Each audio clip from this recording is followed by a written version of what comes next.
So today we're going to have a discussion on some fundamental principles drawn from Silva. Okay, so we've got two videos on distance and time. These are obviously closely related, but we've split them into two for separate videos. So this one is the first one on distance. So our first video is about distance. Now, distance and time are really closely related, but we're going to try and talk less about time and more about distance in this video, and talk more about the time in the next video. Try and separate them a little bit. So, at a very basic level, there are three distances that you need to be aware of. We call these close distance, wide distance, and out distance. Close distance is any distance in which you or your opponent can hit each other with just a hand motion. Okay? So, if I can hit my opponent without putting in my feet, and that includes being a little too far away to use the hand, but I can with a bit of lean of the body, that is still close distance. And Silva says that's a very dangerous distance to be in, because your opponent can hit you very quickly in what we call time of the hand. More about that next video.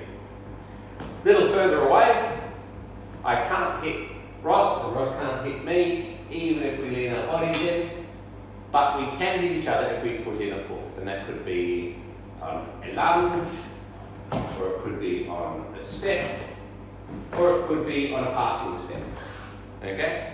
But I'm putting in a foot, I'm using footwork to get in, and that is the distance that you generally want to launch an attack from, and that is wide distance. So that's the distance you maintain while you're fighting. A little further away, I am out of distance. Even with a great big passing step, I still can't get close enough to hit Ross. And that is a safe distance to go to.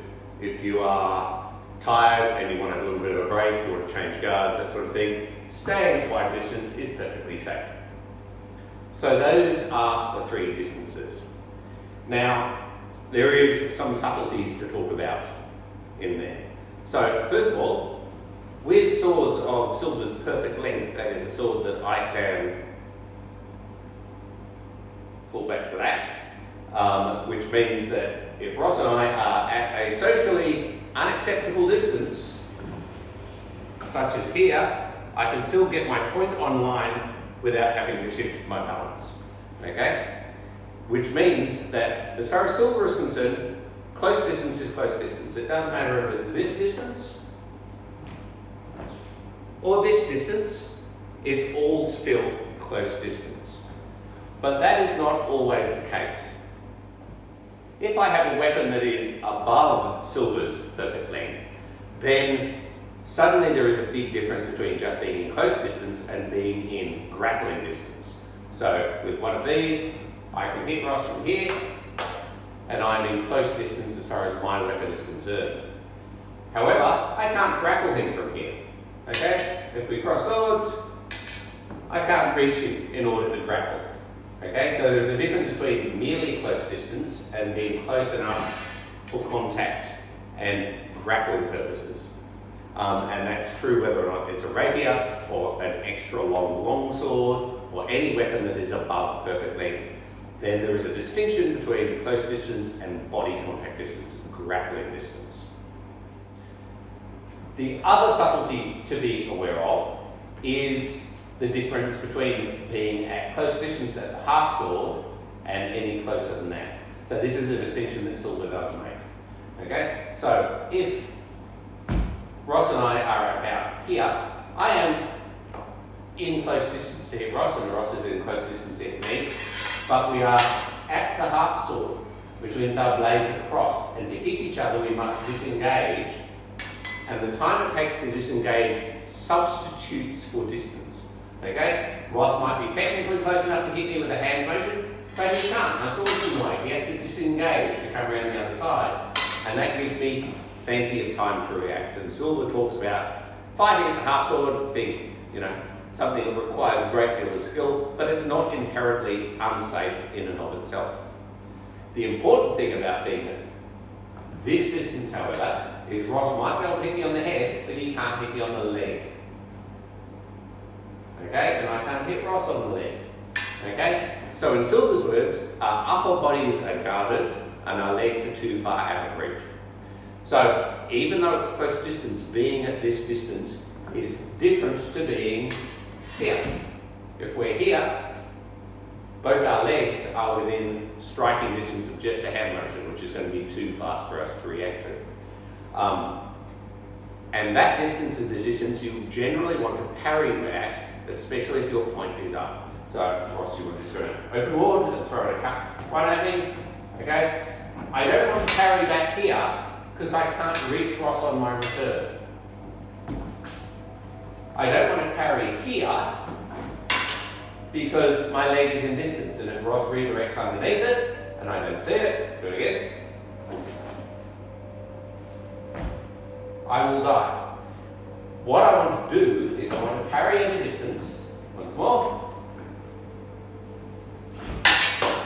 where I can strike Ross with just a hand motion, which means that technically I'm in distance for him to hit me too, but my legs are out of distance. So if he goes low, I'm perfectly safe. So being at a distance where your upper body is guarded by your weapon, but your lower legs are out of reach, is like a subset of close distance and the ideal distance that you want to be in if you want to parry. The final point about distance to make is that the distance you want to maintain is actually determined by your opponent's reach, not yours. So if Ross stands at a distance where he can hit me on a good lunge forward, that is a good distance for Ross to attack from. If, however, I'm much taller than him and or have a longer weapon than him, just because this is a good attacking distance for him doesn't mean it's safe for him to hit, because he's actually in close distance for me. If Ross came on guard in this position, I would kill him with a simple hand motion before he has a chance to parry. So Ross needs to maintain a distance where I can't reach him, even with my extra long weapon, which means it's going to be harder for him to get into distance to hit me, and relatively easy for me to stay out of his range. And Silver says that because of that, the tall man has the advantage over the man of mean stature, because there is a point between wide distance, where we are both safe, and close distance, where we are both in danger. So, sort it. So, unsafe for both of us, perfectly safe for both of us, but between there is a point where Ross must enter my distance where I can strike him with just a hand motion. So if I'm here and Ross tries to come in to hit me, there is a point where I can strike him before he gets close enough to hit me. Okay? And that is just the advantage that tall people have, and to an extent an advantage of having a long weapon, but there is an upper limit to that because of the principles of perfect length, which we will look at a later date. Well, I hope that was informative. If you've got any comments or questions, please shoot them to us, and you might get a video answer.